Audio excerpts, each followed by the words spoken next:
Hello friends. आज हमारे बीच हैं मिस्टर सैफ मोहम्मद, जो कि rubber chemical petrochemical skill development council के सीईओ हैं। और आज हम उनसे जानने का प्रयास करेंगे कि rubber chemical and petrochemical sector skill council किस तरीके से लोगों को मदद कर रहा है उनकी स्किल्स को डेवलप करने में। तो सैफ मोहम्मद जी, आपका स्वागत है सबसे पहले तो। धन्यवाद। हमारे बहुत यूट्यूब बहुत धन्यवाद। हमारी तरफ से भी और हमारे दर्शकों की तरफ से भी।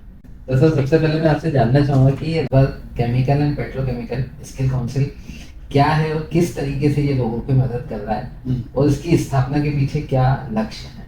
जी, ऐसा है, ये जो RCPSDC या जिसको रबर केमिकल और पेट्रोकेमिकल स्किल डेवलपमेंट काउंसिल हम कहते हैं, ये 2012 में स्थापित करा गया था और नेशनल स्किल डेवलपमेंट कॉर्पोरेशन ने करा था इसे अलॉन्ग विद इंडस्ट्री एसोसिएशंस। हमारी दो मेन इंडस्ट्री एसोसिएशन हैं जो रबर की एसोसिएशन हैं, all India rubber industry association Arya and आत्मा जो ऑटोमोबाइल टायर मैन्युफैक्चरर्स एसोसिएशन है। अलॉन्ग विद NSDC उन्होंने तीनों ने ये कंपनी एंटिटी चालू करी थी, जिसको जो पहले रबर स्किल डेवलपमेंट काउंसिल के नाम से काफ़ी पॉपुलर थी, पर 2019 में हमारा अच्छा काम देखते हुए NSDC ने हमारे को दो और सेक्टर्स की रिस्पॉन्सिबिलिटी दे दी जो इससे मिलते जुलते हैं, जहाँ पे इंडस्ट्री में जो रबर में काम करते हैं वो केमिकल्स में भी बहुत काम करते हैं और पेट्रोकेमिकल या प्लास्टिक्स बोले उसमें भी बहुत काम करते हैं। तो अगर आप पेट्रोकेमिकल को आप बहुत आसान भाषा में समझोगे तो बेसिकली ज्यादातर वो प्लास्टिक जो प्रोडक्ट्स हैं उससे इनका लेना देना रहता है। अभी जो हमने RCPSDC 2019 में हमारे पास केमिकल और प्लास्टिक भी आ गए, तो हमने उसमें भी बहुत सारे कोर्सेज लगाए जिससे बच्चे या जो कैंडिडेट्स हैं, जो इंडस्ट्री है, उससे वो फायदा पा सकें। तो इस तरह हमारी स्थापना करी गई और अब आगे देखते हुए करीब हम लोग इस टाइम हम लोग 10 लाख से ऊपर बच्चे को सर्टिफाई कर चुके हैं पूरे भारतवर्ष में। और जब से हम लोग स्थापित हुए हैं तब से करीब 10 लाख प्लस हो चुके हैं। हमारे पास करीब 140 कोर्सेज हैं जिनसे बच्चे जिन पे ट्रेनिंग पाकर इंडस्ट्री में आराम से उनको एम्प्लॉयमेंट मिल सकती है। और ये एक ऐसा संबंध है, मैं बोलूँगा, जो युवा है आज का और जो इंडस्ट्री है, इंडस्ट्री को हमेशा एक स्किल्ड वर्कफोर्स की जरूरत रहती है, स्किल्ड वर्कर की जरूरत रहती है। और ये ऐसी इंडस्ट्री है जहां पे स्किल की बहुत ज्यादा रिक्वायरमेंट रहती है, चाहे वो रबर से लेना देना हो या केमिकल से लेना देना हो या प्लास्टिक से लेना देना हो। यहाँ पे जो युवा ट्रेनिंग करके आते हैं उनको बहुत अच्छा उनके लिए मौका रहता है कि वो आराम से एम्प्लॉयमेंट पा सकें और अपना करियर आगे डेवलप कर सकें।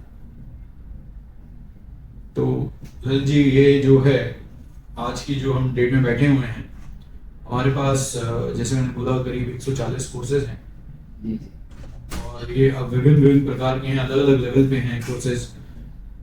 कौन सा बच्चा कौन सी क्वालिफिकेशन के साथ है, अगर कोई स्कूल ड्रॉप आउट है उसके लिए भी कोर्स है, अगर कोई 10वीं पास है उसके लिए भी कोर्स है, 12वीं पास है उसके लिए अलग कोर्स है, लेवल अलग बढ़ जाती हैं।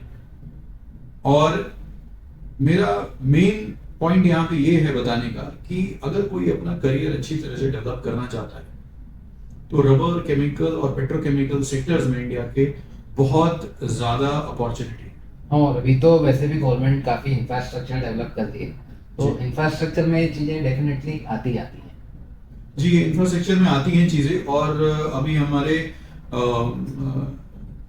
फिर से गवर्नमेंट अभी इलेक्ट होगी, जब प्राइम मिनिस्टर हमारे दोबारा बनेंगे, पर जो हमारे honourable prime minister Shri Narendra Modi ji जो भी लास्ट अपने कार्यकाल में अभी भी हैं, इनफैक्ट वो तो अभी वो जब शपथ, अब कौन सी सरकार बनती है, कौन सी गवर्नमेंट आती है तो शपथ लेंगे, बट उन्होंने भी अपने टूर पे ये नॉर्थ ईस्ट में असम में भी ये अपनी व्यक्त करी थी बात कि रबर एक ऐसी इंडस्ट्री है जिसको हमें बढ़ाना बहुत जरूरी है, क्योंकि पूरे ऑटोमोबाइल जो इंडस्ट्री है इस पे ही डिपेंड करती है।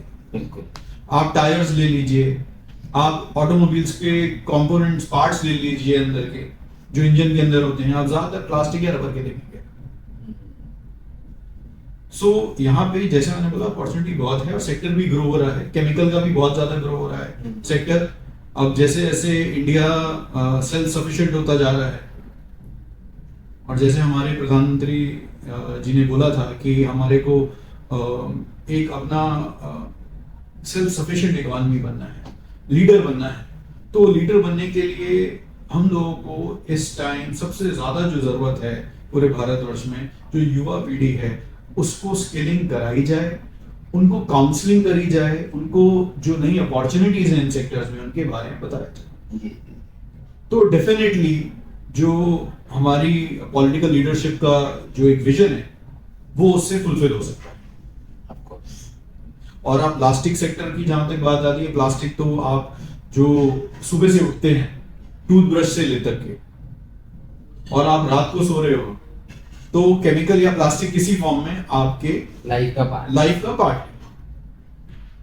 बहुत ज्यादा सुनने में आता है कि से नो टू प्लास्टिक, बट तो हम लोग हमारे एक बहुत अच्छे बोर्ड मेंबर भी हैं और उनसे ही हमने सीखा है कि नो प्लास्टिक एनओ की जगह के एनओ होना चाहिए। जानिए, प्लास्टिक को जानिए और उसके यूज के बारे में जानिए। तो हम लोग इस पे पूरा फोकस कर रहे हैं और उसको कैसे रिसाइकिल करा जा सकता है, रीयूज करा जा सकता है, रीपर्पस करा जा सकता है प्लास्टिक को, इसके बारे में बहुत ज्यादा हम लोग कोर्सेज पे भी फोकस कर रहे हैं। और पूरी जो इंडस्ट्री है वो इस पे ही फोकस कर रही है कि चाहे रबर से कुछ हो, अगर आप डिस्पोज ऑफ करते हो या आप अगर प्लास्टिक का कोई सामान है उसको डिस्पोज ऑफ करते हो तो उसको रिसाइकिल कैसे करा जा सकता है। तो जो महत्व है यहाँ पे ये है कि हम लोगों को इस तरफ फोकस होना है कि के नो प्लास्टिक, नो प्लास्टिक, आप उसका जुडिशियस यूज कैसे कर सकते हैं। रादर देन ये तो पॉसिबल ही नहीं है कि रबर या प्लास्टिक या केमिकल को हम बिल्कुल ही छोड़ दें, वो तो पॉसिबल नहीं, डेली लाइफ में तो हो ही नहीं सकता है, पॉसिबल नहीं हो सकता बिल्कुल। तो हम लोग एक बहुत महत्वपूर्ण रोल अदा करते हैं जो लोगों का जीवन है उसमें। रोजमर्रा की जिंदगी में लोगों को पता नहीं चलता कि वो कितने केमिकल और कितने रबर और कितने प्लास्टिक के पार्ट यूज करते हैं, बट हम लोगों का ये मानना है कि जो आप यूज कर रहे हैं उसको और बेहतर तरीके से जुडिशियस यूज कैसे करा जा सकता है और rather than putting pressure on the environment हम उसको कैसे मैनेज करना चाहिए। आपके जो रबर स्किल काउंसिल में इसमें जो कोर्सेज हैं उन कोर्सेज के लिए जैसे मिनिमम 8th पास कोई बच्चा है या ड्रॉप आउट है तो वहां से कोर्सेज लगभग स्टार्ट हो जाते हैं जी। तो अपर लेवल में इसमें कहाँ तक बच्चे कौन कौन से, जैसे कोई व्यक्ति है जो ग्रेजुएट है या पोस्ट ग्रेजुएट है या कोई उसके पास इंजीनियरिंग की डिग्री है, तो उन लोगों के लिए भी यहाँ पे कुछ कोर्सेज हैं। देखिए ये बहुत ही एक महत्वपूर्ण सवाल है आपका, प्रश्न है और इसको एक्चुअली जो हमारे थिंक टैंक है, जो सरकार में थिंक टैंक है, वो इस पे काफी विचार कर चुका है और 2020 में जो न्यू एजुकेशन पॉलिसी है, नेशनल एजुकेशन पॉलिसी जो आई, उसमें उन्होंने एक प्रोविजन करा कि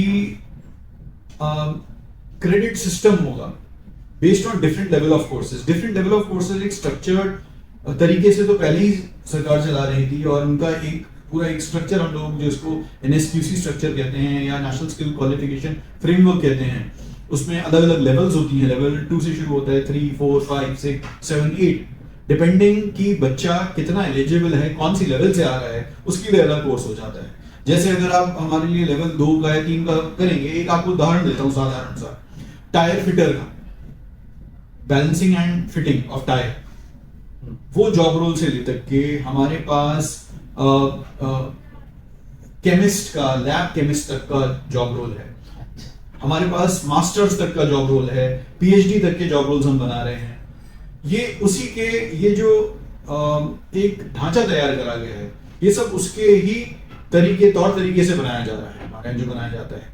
और इसमें जो हमारी एक बहुत महत्वपूर्ण बॉडी है NCVT, national council for vocational education and training, वो इसको अप्रूव करती है इन सब कोर्सेज को आफ्टर चेकिंग थ्रू कि इसमें क्या पढ़ाया जा रहा है बच्चे को, इंडस्ट्री में इसकी कितनी डिमांड है, ये इंडस्ट्री के हिसाब से बना है कि नहीं बना है, किस तरह के प्रकार के बच्चे इसको ज्वाइन कर सकते हैं, कितने महीने की ट्रेनिंग होगी, कितना उन्हें समय देना पड़ेगा थ्योरी पे, कितना प्रैक्टिकल पे। तो ये अलग अलग लेवल पे ये अलग अलग कोर्सेज डिजाइन करे गए हैं।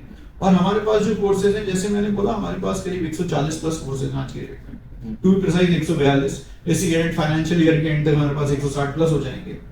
तो जो है ये इन्हीं अलग अलग कैंडिडेट्स के लिए है, स्टार्टिंग फ्रॉम फ्रेशर, बिल्कुल जिसको कुछ नहीं आता, और जो मास्टर्स या पीएचडी लेवल में भी है, जो इंजीनियरिंग कर रहा है, उसके लिए ऐसा कौन सा कोर्स है जो यहाँ पे काम आ सकता है। तो जो इंजीनियरिंग स्टूडेंट्स हैं, अगर वो ऑलरेडी कोर्स कर रहे हैं, वो इंजीनियरिंग करें, बहुत ही अच्छी बात है। जो हमारा कोर्स है, it will be as an add on. Right.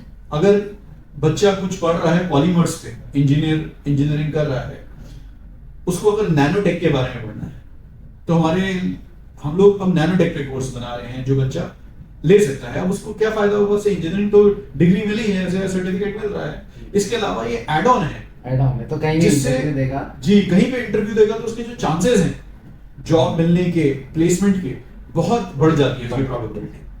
और वैल्यू मार्केट में उसकी डिमांड, जी जैसे मैंने कहा, नेशनल एजुकेशन पॉलिसी 2020 थी, उसने क्या करा है कि उस पॉलिसी ने ये जो हमारे कोर्सेज हैं उनको इतनी ताकत दे दी है कि जो अब हमारा बच्चा कोई कोर्स करता है, तो जो 30 घंटे की नोशनल लर्निंग है वो 1 क्रेडिट के बराबर होती है।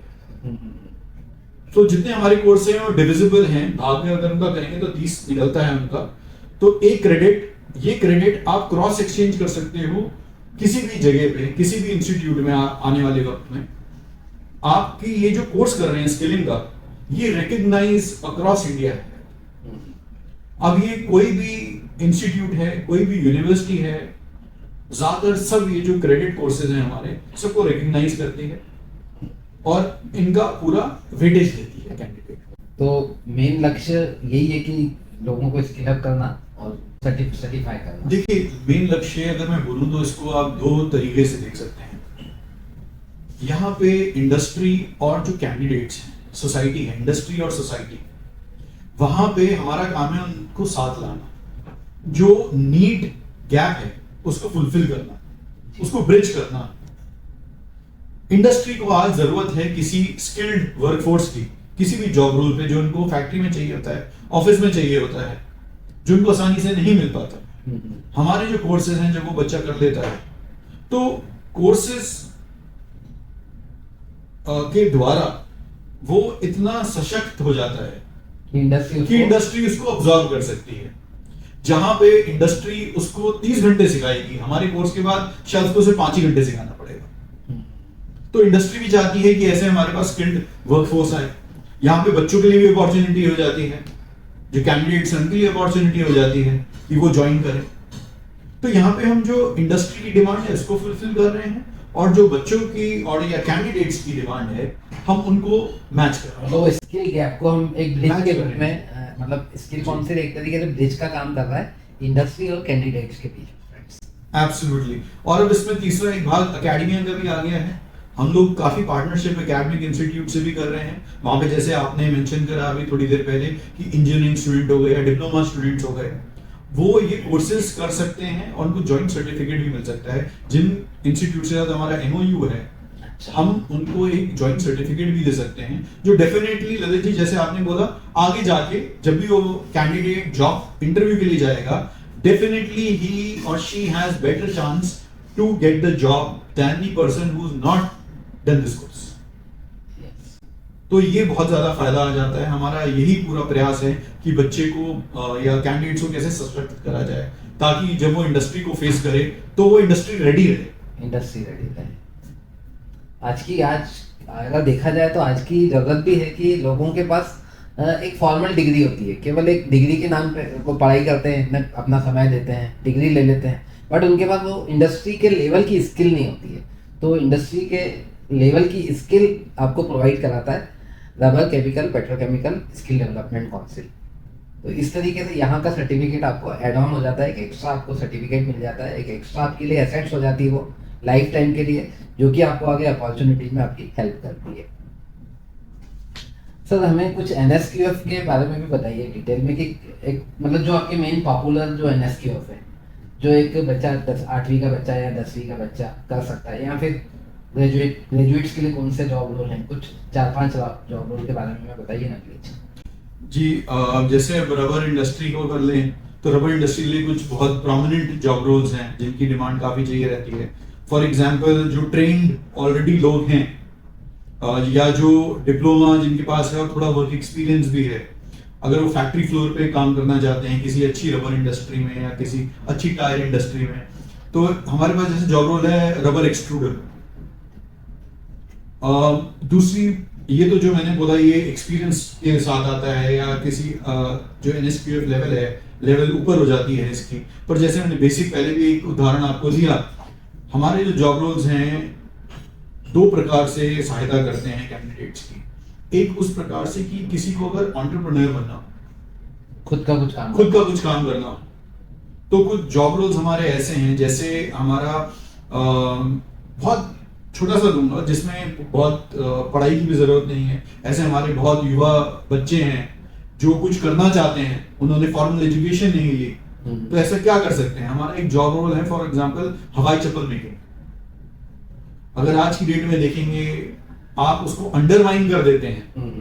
आज की डेट में बता दिए कौन ऐसा आदमी है, इंसान है जो चप्पल नहीं पहनता सिविलाइज वर्ल्ड में। सभी लोग यूज करते हैं। आप देख रहे हो उसका कंजम्पशन कितना ज्यादा है। बिल्कुल। तो जो अपॉर्चुनिटी है, अगर किसी को छोटा सा ही काम शुरू करना हो तो वो करीबन 35,000 रुपए की मशीन और 15,000 रुपए के रॉ मटेरियल, 50,000 के अंदर एक अपनी स्थापना कर सकता है। खुद तो अपने आप जो है उसकी एम्प्लॉयमेंट जनरेट कर सकता है, इसके अलावा 2 लोग और रख सकता है जिनको एम्प्लॉयमेंट दे सकता है। हाँ, बिल्कुल। तो ये एंटरप्रेन्योरशिप ड्रिवन जॉब रोल्स हैं जो कोर्सेज हैं हमारे। अच्छा। एक तरह के दूसरे प्रकार के जो हमारे कोर्सेज हैं, जैसे मैंने बोला आपका रबर एक्सट्रूडर हो गया या CNC ऑपरेटर हो गया, CNC मशीन ऑपरेटर हो गया। इनके लिए ऑलरेडी जो कैंडिडेट्स या तो इंडस्ट्री में काम कर रहे हैं या जिनके पास थोड़ी और फॉर्मल डिग्री है, वो इनको परस्यू कर सकते हैं और उनको बहुत अच्छी जगह अपॉर्चुनिटी मिल सकती है और ग्रोथ भी मिल सकती है। इसके और आगे जाएंगे तो जैसे मैंने बोला कि हम लोग हमारे सेक्टर का एक हम लोगों ने ये भी दायित्व लिया है कि जो इन्वायरमेंट से रिलेटेड है, जो प्लास्टिक और रबर यूज होता है उसको कैसे ठीक से हम रिसाइकिल करें, रिपर्पस करें, रियूज करें। तो हमारे कोर्सेज उस पर भी बन रहे हैं। हम लोग एक कोर्स इवेंट वेस्ट मैनेजमेंट पे बना रहे हैं। ई वेस्ट मैनेजमेंट नहीं, इवेंट वेस्ट मैनेजमेंट। ई वेस्ट मैनेजमेंट है वो इलेक्ट्रॉनिक वेस्ट है। हाँ। इवेंट वेस्ट मैनेजमेंट, अगर आप कहीं पे भी अक्रॉस इंडिया देखेंगे, भारतवर्ष में देखेंगे, तो हमारे कितने फंक्शन होते हैं? काफी होते हैं। बिल्कुल। छोटे से लेकर के मुंडन से लेकर के शादी से एंगेजमेंट से लेकर के आदमी के मरने तक कोई ना कोई फंक्शन रहता है। हाँ, बिल्कुल। है ना, हमारी संस्कृति ऐसी है। हम लोग हाँ। क्योंकि मनुष्य हैं तो हम लोगों का ऐसे ही हम जीते हैं। आपको ये जान के हैरानी होगी कि जो एक इवेंट होता है जहां पे अगर थोड़े से लोग भी जमा हो जाते हैं, जब वो इवेंट खत्म होता है तो जो उसके बाद वेस्ट बचता है उसमें बहुत ज्यादा अपॉर्चुनिटी है। हम उसको कहते हैं वेस्ट टू वेल्थ। उसमें क्या है कि हम लोग आइडेंटिफाई कर रहे थे 10 से ज्यादा अलग तरह के वेस्ट क्रिएट होते हैं एक इवेंट के बाद। आप कांच ले लीजिए, आप कपड़ा ले लीजिए, आप खाना ले लीजिए, आप प्लास्टिक ले लीजिए, बहुत प्रकार के वेस्ट जनरेट होते हैं।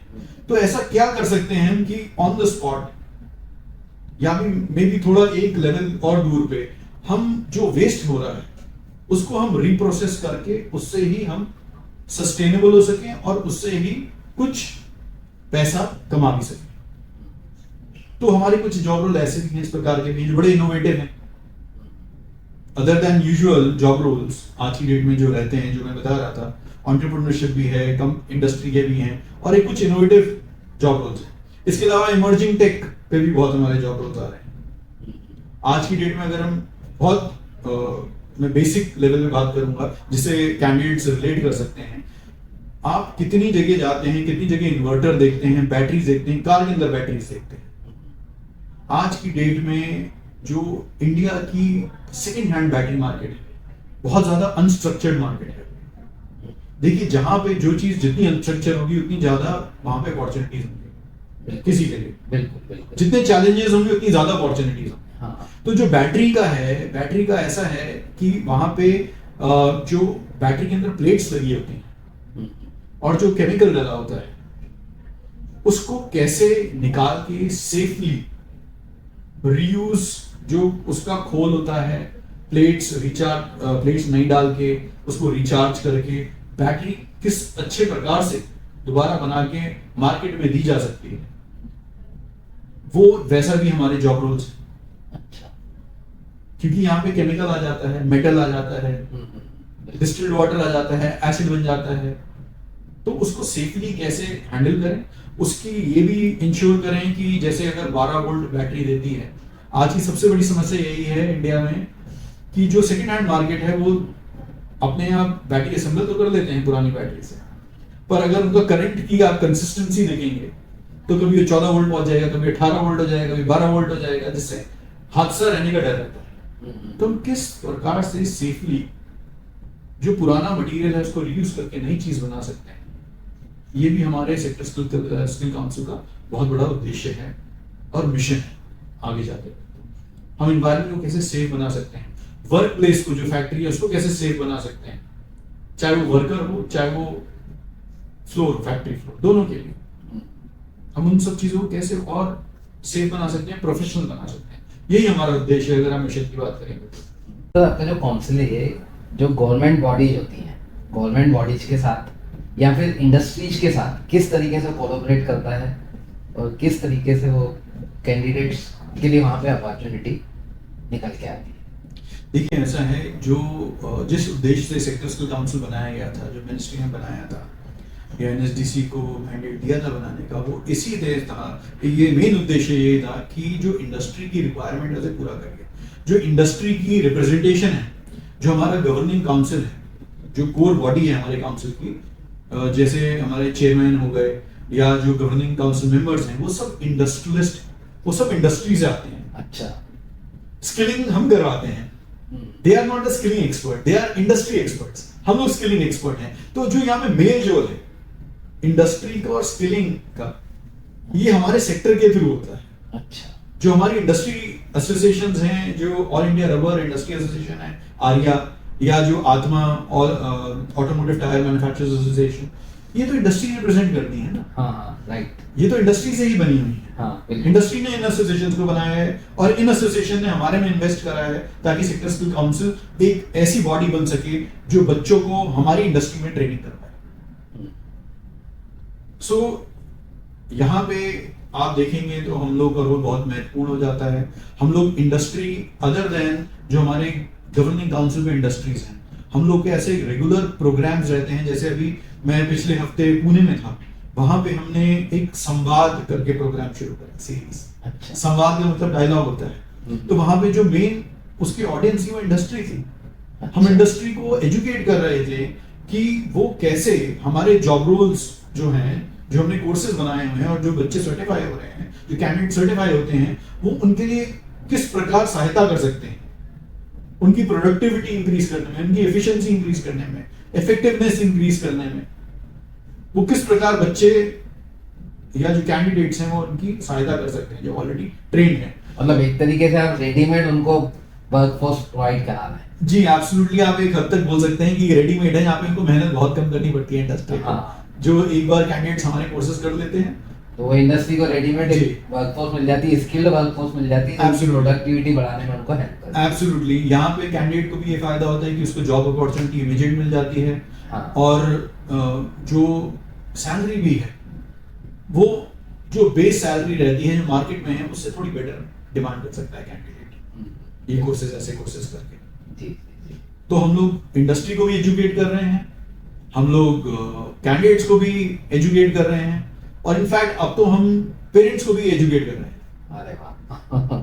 क्योंकि क्या है, यहाँ पे जो भारतवर्ष में जो बच्चे फ्रेशर निकल के आते हैं, वो बहुत ज्यादा ये देखा गया है कि जो उनके माता पिता होते हैं उनका भला चाहते हैं और वो उनको गाइड करते हैं ज्यादातर कि आप अब ये कर लो, वो कर लो। तो एक सहमति होती है किसी भी परिवार में, कोई बच्चा कुछ करने जाता है या कैंडिडेट कुछ करने जाता है तो एक सहमति होती है। तो यहाँ पे बहुत ज्यादा इंपॉर्टेंट है कि जो पेरेंट्स, उनका भी बहुत इंपॉर्टेंट रोल हो जाता है बच्चे को गाइड करना, आश्वासन देना, उसको थपथपी देना कि हाँ बेटा तुम, हाँ बच्चे तुम ठीक जगह पे काम कर रहे हो, ठीक लाइन में काम कर रहे हो, आपका इसमें फ्यूचर है, आपका इसमें करियर है। ज्यादातर इंपॉर्टेंट ये समझने की है कि आपको जिसमें इंटरेस्ट है आप उसको परस्यू करिए और उस पर डटे रहिए। उससे आपका क्या रहता है, उससे आपकी करियर ग्रोथ होती है, नॉलेज की ग्रोथ होती है। हो सकता है पैसा कई बार कम मिले सैलरी में, पर over a period of time 3 से 5 साल के बाद सब बराबर होने लगता है। आप अपने हिसाब से जो आपका स्किल है उसके हिसाब से आपको पैसा मिलता है। तो इंडस्ट्री इस चीज को रिकॉग्नाइज करती है, जानती है। तो यहाँ पे हमारा जो as an RCPSDC sector skill council हम लोगों का जो रोल रहता है, हम लोग कैंडिडेट्स को एजुकेट कर रहे हैं, इंडस्ट्री को एजुकेट कर रहे हैं और साथ में हम पेरेंट्स को भी एजुकेट कर रहे हैं। सर वर्तमान में अभी जो आपका स्किल काउंसिल है वो कौन कौन सी गवर्नमेंट की किन योजनाओं पे काम कर रहा है? देखिए हम लोग जो सरकार की विभिन्न प्रकार की स्कीम्स है, हर स्टेट गवर्नमेंट की भी अलग स्कीम होती है। मैं आपको ये आश्वासन दे सकता हूँ कि हम लोग अक्रॉस इंडिया काम करते हैं सब स्टेट डिपार्टमेंट्स के साथ। अच्छा। हमारे कुछ जो सेंट्रल गवर्नमेंट से कुछ बहुत बेहतरीन, बहुत अच्छी स्कीम है जो बच्चों को और या कैंडिडेट्स को या इंडस्ट्री को बहुत फायदा पहुंचाती है, जैसे प्रधानमंत्री कौशल विकास योजना, हम लोग वो भी कर रहे हैं। इसके अलावा कुछ स्टेट गवर्नमेंट स्कीम्स हैं, आप ओडिशा स्टेट की ले लीजिए मिशन शक्ति, आप वेस्ट बंगाल का ले लीजिए, आप गुजरात का ले लीजिए centre for entrepreneurship development, MSME के अंदर में आता है ये डिपार्टमेंट। हम उनके लिए प्रोजेक्ट कर रहे हैं, स्किल कर रहे हैं कैंडिडेट्स को। हम लोग मुंबई में जो Maharashtra state skill development board है, Maharashtra state skill development board, हम उसके साथ भी काम कर रहे हैं। हम Andhra Pradesh skill development board के साथ भी कर रहे हैं, APSD SSD के साथ। तो हम लोग अगर आप देखेंगे तो हम लोग बहुत प्रकार के, बहुत लेवल के, बहुत अलग अलग जॉब रोल, जिस क्लस्टर में जिस चीज की जरूरत है उस पर कोशिश करते हैं करने की। अगर कोई एग्जिस्टिंग एजुकेशनल इंस्टीट्यूट है वो सपोज आपसे जुड़ना चाहे, आपसे कोलैबोरेट करना चाहे तो किस तरीके से कर सकता है? देखिए यहाँ पे उनका और हमारा उद्देश्य सेम होना जरूरी है। एक हम लोग का अगर उद्देश्य होगा तो हम लोग ज्यादा अच्छी आउटकम दे पाएंगे सोसाइटी को। बिल्कुल बिल्कुल।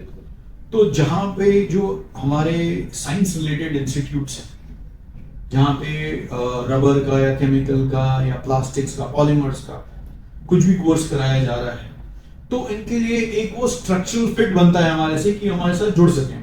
क्योंकि उनके पास जो कैंडिडेट्स आ रहे हैं ऑलरेडी डिप्लोमा इंजीनियरिंग कर रहे हैं साइंस स्ट्रीम में, और वो उन्हीं कैंडिडेट्स को आगे थोड़ा और हमारे कोर्सेज करा के काफी प्रोडक्टिव बना सकते हैं। तो जो अगर किसी भी इंस्टीट्यूट को हमारे साथ जुड़ना है तो हम लोग मेमोरेंडम ऑफ अंडरस्टैंडिंग उनके साथ करते हैं, प्रोवाइडेड उनका और हमारा मिशन सेम है, गोल सेम है, ऑब्जेक्टिव सेम है, तो हम उनके साथ MOU करते हैं और हम इनवाइट करते हैं ऐसे इंस्टीट्यूट्स को कि वो जो रबर, केमिकल और पॉलीमर्स को जो कोर्सेज हैं जो हमने करे हुए हैं उनको यूज करें पूरी तरीके से, जो एम्पावर कर सके उनके भी स्टूडेंट्स को, कैंडिडेट्स को। तो it is a very simple process, it's not a complicated process. यहाँ पे दिमाग और दिल मिलना जरूरी है, मिशन मिलना जरूरी है, बाकी सब चीजें सेकेंडरी हो जाती हैं। यहाँ पे देखिए तो विन विन है सबके लिए। हाँ, सोसाइटी के लिए, कैंडिडेट्स के लिए विन विन है, एकेडमिक इंस्टीट्यूट के लिए विन विन है, इंडस्ट्री के लिए विन विन है। हम तो नॉट फॉर प्रॉफिट ऑर्गेनाइजेशन है, हमारा तो यही उद्देश्य है कि सोसाइटी को कैसे और एम्पावर कर सके, कैसे अच्छी प्लेसमेंट बच्चों को दिला सके, कैसे इंडस्ट्री की मदद कर सकें ताकि उनको स्किल्ड वर्कफोर्स की कमी महसूस ना हो। तो एक चीज आपसे मैं पूछना चाहूंगा कि जैसे ये जो पूरा इकोसिस्टम आपने जिस तरीके से डिस्क्राइब किया बहुत अच्छा लगा मुझे। तो यहाँ पे तो काफी सारे ट्रेनर्स की भी जरूरत होती है। एब्सोल्युटली। तो डेफिनेटली ट्रेनर्स को सर्टिफाई करने में भी आपका रोल रहता है क्या? जी, हम लोग का ये भी एक मैंडेट है कि जो ट्रेनर्स होते हैं या जो मास्टर ट्रेनर्स होते हैं उनको सर्टिफाई करें। देखिए जो क्वालिटी ऑफ ट्रेनिंग होती है वो बहुत ज्यादा डिपेंड करती है कि आपका ट्रेनर कैसा है, वो कितना उस सब्जेक्ट को अच्छी तरह समझता है, जानता है और कितना सक्षम है आपको वापस समझाने में, पढ़ाने में और ट्रेन करने में। तो उसका बहुत बड़ा रोल होता है। और हम लोग उसको सर्टिफाई करते हैं। उनका भी एक प्रकार की ट्रेनिंग होती है, टीओटी कहते हैं, ट्रेनिंग ऑफ ट्रेनर्स। उनकी ट्रेनिंग होती है, प्रॉपर ट्रेनिंग होती है। उनको आंका जाता है कि वो कितने सक्षम है, कितना अच्छी तरह अपना सब्जेक्ट समझते हैं, फिर ही उनको सर्टिफाई करा जाता है कि वो बच्चों को जाएं। अब आगे जो हम लोग को सरकार की तरफ से टारगेट मिलते हैं, इंडस्ट्री की तरफ से टारगेट मिलते हैं कि उनको रिक्वायरमेंट है वर्क स्किल फोर्स की, तो फिर हम उन जो ट्रेनर्स हैं उनको ऐसे इंस्टीट्यूट के साथ या ट्रेनिंग सेंटर्स के साथ अटैच करते हैं कि जहाँ पे वो जाके बच्चों को ट्रेनिंग अच्छी तरीके से दे सकते। और यहाँ पे फिर असेसमेंट की बात भी आती होगी, तो जी। एसएसएस की भी जरूरत होती होगी। ट्रेनिंग ऑफ असेसर्स भी होती है। टीओए जो हमारा इकोसिस्टम है उसमें ऐसा है कि जो असेसमेंट एजेंसीज हैं वो एक थर्ड पार्टी एजेंसीज हैं, न्यूट्रल एजेंसीज। देखिए जो हम ट्रेनिंग करते हैं, सरकार ने बहुत अच्छी तरह आश्वस्त करा हुआ है पूरे सिस्टम को कि जो ट्रेनिंग हम लोग करवाएंगे, जो हमारे कोर्सेज हैं, हमारे कोर्सेज पे ट्रेनिंग पार्टनर्स करवाएंगे, और जब बच्चा ट्रेनिंग करके खत्म कर लेता है तब उसकी असेसमेंट थर्ड पार्टी करेगी, वो ट्रेनिंग पार्टनर नहीं करेगा। तो जो असेसमेंट एजेंसी है उनका भी बहुत एक बड़ा किरदार है, रोल है इसमें, बच्चे को आंकने का कि न्यूट्रल तरीके से, साफ तरीके से बच्चे को कैसे आंका जाए। एक पूरा एक स्ट्रक्चर्ड सिस्टम है, मैकेनिज्म है जिसके तहत वो चलती हैं और ऑपरेट करती हैं और बच्चे को असेस करती हैं। तो फ्रेंड्स, आपने देखा कि यहाँ पे बहुत सारी अपॉर्चुनिटीज हैं। स्किल डेवलपमेंट काउंसिल के साथ अगर आप जुड़ना चाहें, एज ए ट्रेनर आप जुड़ सकते हैं, एज ए आप एसेसर जुड़ सकते हैं, एज ए आप अगर कुछ कोर्स करना चाहते हैं, अपनी स्किल्स को डेवलप करना चाहते हैं रबर सेक्टर में, केमिकल सेक्टर में, पेट्रोकेमिकल सेक्टर्स में, तो यहाँ पे भी बहुत सारी अपॉर्चुनिटीज है। मतलब बोल सकते हैं कि काफ़ी बड़ा आपके सामने एक अवसर है, उस अवसर को आपको पकड़ना है। अवसर ने आपका दरवाजा खटखटाया, उसको आप फटाफट कैच कीजिए और जुड़िए और अपनी स्किल्स को डेवलप करिए। स्किल्स अगर आपकी डेवलप होती है तो यहाँ पे बहुत सारी अपॉर्चुनिटीज आपके लिए निकल के आती हैं। इंडस्ट्री आपको लेने के लिए तैयार है। स्किल काउंसिल आपको एज ए ट्रेनर अपॉइंट कर सकता है, एज ए एसेसर आपको अपॉइंट कर सकता है, एज ए एक्सपर्ट आप इंडस्ट्री के साथ जुड़ सकते हैं। तो लॉट ऑफ अपॉर्चुनिटीज आते हैं। तो बस चीज़ों को समझने की जरूरत होती है, इन चीज़ों को समझिए और इससे आप फायदा लीजिए। सर, यहाँ पे मैं आपसे एक लास्ट में आपसे एक प्रश्न और करना चाहूँगा कि कोई एग्जिस्टिंग इंस्टीट्यूट है जी, वो खाली एमओयू के बेस पे ही आपके साथ कनेक्ट हो जाते हैं, एफिलिएट आप उनको कर देते हैं, या फिर कोई इसमें गवर्नमेंट का कुछ इंटरेक्शन रहता है, कुछ गवर्नमेंट की तरफ से भी कुछ रोल रहता है? देखिए ऐसा है कि गवर्नमेंट की तरफ से ऑलरेडी सब चीज़ें बहुत स्ट्रक्चर्ड हैं। अच्छा। जो इंस्टीट्यूट्स भी हैं उनको किसी तरह की मान्यता मिली है तभी वो इंस्टीट्यूट्स हैं। Of course. जो हम लोगों का एमओयू होता है किसी भी इंस्टीट्यूट से, तो हम लोग जो काफ़ी इस्टेब्लिश्ड इंस्टीट्यूट्स हैं, अच्छा या जिनकी मान्यता है, हम उनके साथ ही कोशिश करते हैं कि उनके साथ एमओयू करें। अच्छा जिनकी मान्यता नहीं है उनको उस लेवल तक जब तक नहीं आएंगे तब तक हम लोग उनसे कोई ऐसा एमओयू करते हैं। अच्छा तो एक हम लोग ये बेसिक हाइजीन है, जो फिल्टर है, वो लगा के ही इंस्टीट्यूट्स को सिलेक्ट करते हैं जिनसे हमें एमओयू करना है। मान लीजिए बच्चे हैं, सब कुछ है, पर उनके पास अच्छी लैब फैसिलिटी नहीं है तो हम नहीं करेंगे। हम लोग ये इंश्योर करेंगे जो हम लोग कोर्सेज करवाते हैं उसके लिए उस प्रकार का प्रैक्टिकल एनवायरनमेंट है कि नहीं है, लैब है कि नहीं है, ट्रेनर्स हैं उनके पास कि नहीं है, सब्जेक्ट मैटर एक्सपर्ट्स हैं कि नहीं है, उनकी बेसिस पे ही एक एमओयू करा जाता है। अच्छा। और एमओयू के द्वारा उनको एक बार हो एक बार होता है तो that is the you know the agreement that is there, क्योंकि उनका भी लक्ष्य है कि बच्चों को ज्यादा एम्पावर करें, हमारा भी वही है। तो लक्ष्य तो यहाँ पे सेम ही है, और इंडस्ट्री को कैसे बेनिफिट करें। तो इस पूरे जो चेन है उसको हम लोग आपस में निभाते हैं।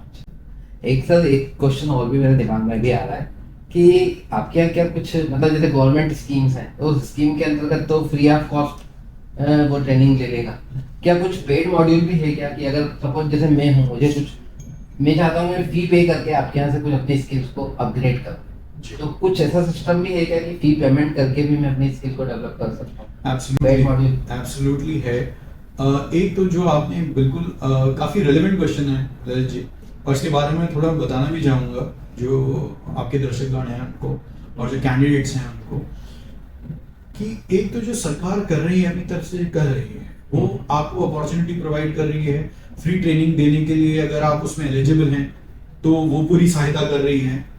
और उसी ने सरकार ने हमारे को ये लक्ष्य दिया है कि हम अच्छी वर्कफोर्स इंडस्ट्री को दे पाए कोर्सेज डेवलप करके। इसके अलावा हम लोग जो इंडस्ट्री के साथ जुड़े हुए हैं वहां से भी हमारे को काफी मैंडेट मिलता है, हम लोगों को काफी रिक्वेस्ट आती है कि हमारे को स्किल्ड वर्कफोर्स चाहिए, हमारे को इस जॉब रोल की कमी है।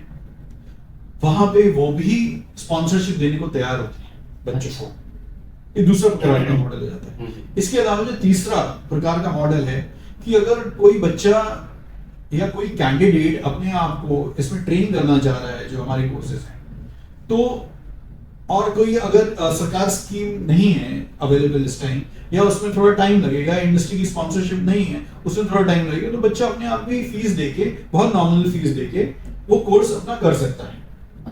हम लोगों का यहाँ पे मोटिव बच्चों को एम्पावर करना है, कैंडिडेट्स को एम्पावर करना है। हम लोगों का मोटिव यहाँ पे प्रॉफिट अर्निंग नहीं है, ये आपको समझना पड़ेगा। जो सेक्टर स्किल काउंसिल है उसका मोटिव प्रॉफिट मेकिंग नहीं है, उसका है empowering the society and the industry. So this is what we are trying to do. हम लोग यही कोशिश कर रहे हैं और बच्चों के पास ये ऑप्शंस हैं कि वो खुद भी एक नॉमिनल फीस देके अपना कोर्स पढ़ सकते हैं, सीख सकते हैं। हमारे 2 प्रकार के कोर्सेज रहते हैं। अगर वो इंडस्ट्री के थ्रू हो रहा है तो एक ग्रुप बन के हो सकता है। अगर बच्चा या कैंडिडेट अकेले में पढ़ना चाह रहा है, सेल्फ बेस्ड लर्निंग, तो उसके लिए हमारे जो ऑनलाइन प्लेटफॉर्म है उस पे जाके वो सब्सक्राइब कर सकता है और उस कोर्स को सीख सकता है अपनी पेस पे।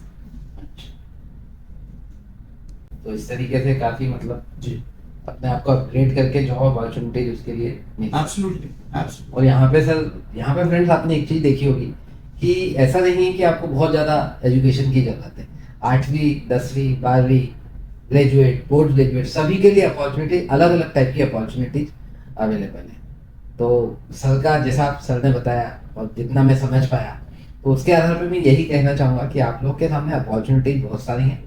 तो आप किसी भी तरीके की अपॉर्चुनिटी को यहाँ पे ग्रैब कर सकते हैं और कोर्सेस करके अपने लिए एक इंडस्ट्री में अपनी एक जगह बना सकते हैं। और इंडस्ट्री में अगर आप जॉब नहीं भी करना चाहते हैं, खुद का कुछ वेंचर स्टेब्लिश करना चाहते हैं, जैसा कि सर ने बताया, बहुत अच्छी बात बताई कि 35,000 रुपये की मशीन, 15,000 का रॉ मटेरियल, 50,000 में आप अपनी खुद की फैक्ट्री लगा सकते हैं, खुद के लिए भी रोजगार जनरेट कर सकते हैं, साथ में 2 लोगों को रोजगार दे सकते हैं।